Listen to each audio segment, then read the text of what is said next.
পুৰণিগুদাম বাপুজী ভৱন আৰু পুথিভঁৰালৰ নৱনিৰ্মিত ভৱনটো দেওবাৰে উদ্বোধন কৰে মুখ্যমন্ত্ৰী হিমন্ত বিশ্ব শৰ্মাই। 1948 চনতে প্ৰতিষ্ঠা হোৱা বাপুজী ভৱন আৰু পুথিভঁৰালৰ নৱনিৰ্মিত ভৱনৰ শুভ উদ্বোধন কৰি মুখ্যমন্ত্ৰীগৰাকীয়ে বাপুজী ভৱন আৰু পুথিভঁৰালৰ উন্নয়নৰ বাবে 1 কোটি টকা ঘোষণা কৰে। মুখ্যমন্ত্ৰীয়ে সাংবাদিকৰ আগত আকৌ কয়, দিলৱাৰ মহবুবুল হক সদায় আগত থাকে, জাতিটো এনেকৈয়ে যাব। আমাৰ সাংসদসকল আগত থাকিব লাগে আৰু দিলৱাৰ মহবুবুল হক পাছত, কিন্তু আমাৰবোৰ এতিয়া পিছত থাকে। শৈশৱকালত অভিনয় কৰা কামপুৰৰ কপিলী নদীৰ দলংখন আজি বিধায়ক জিতু গোস্বামীয়ে হাতীত উঠালে আৰু উঠিবলৈ আগ্ৰহী মুখ্যমন্ত্ৰী। অহা 2, 3, 4 এপ্ৰিলত পঞ্চায়ত নিৰ্বাচনৰ তাৰিখ ঘোষণা কৰা হ'ব বুলি মন্তব্য মুখ্যমন্ত্ৰী। লগতে মুখ্যমন্ত্ৰীয়ে নৱনিৰ্মিত বাপুজী ভৱনটোৰ বাবে 1 কোটি টকা দিয়াৰ কথা ঘোষণা কৰে।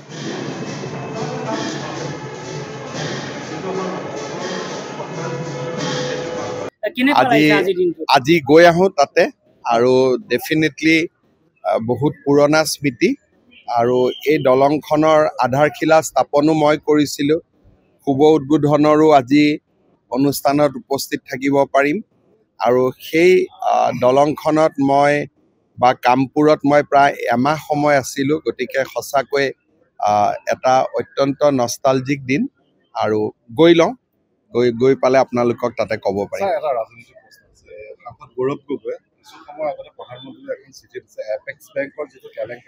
চাওক, মই এটাই কথা ভাবোঁ যে আমাৰ সংসদবিলাক আগত থাকিব লাগে, দিলৱাৰতকৈ পিছত থাকিব নালাগে।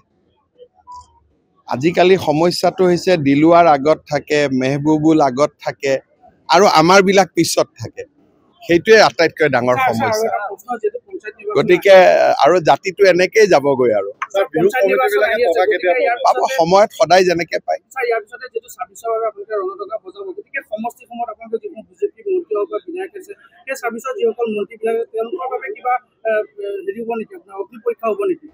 অগ্নি পৰীক্ষা কিয় হ'ব লাগে? মইতো নাজানো কি এইবিলাক অগ্নি পৰীক্ষা, এই শব্দবিলাক মই ইমান ব্যৱহাৰ মইতো নাজানো ভাই। ভালে হ'ব চবতে, বিজেপিটো ভালে হৈ থাকে, গতিকে ভালে হ'ব বুলি ভাবিছোঁ। ল'লে হ'ল, ভগাই ল'লে হ'ল আৰু কি আছে। পঞ্চায়ত নিৰ্বাচন সোনকালে হ'ব। পঞ্চায়ত ইলেকশ্যন এই 2, 3, 4, 5 এই 4 দিনৰ ভিতৰতে এদিন ঘোষণা হ'ব। যিটোৱে উঠালে উঠি দিম আৰু।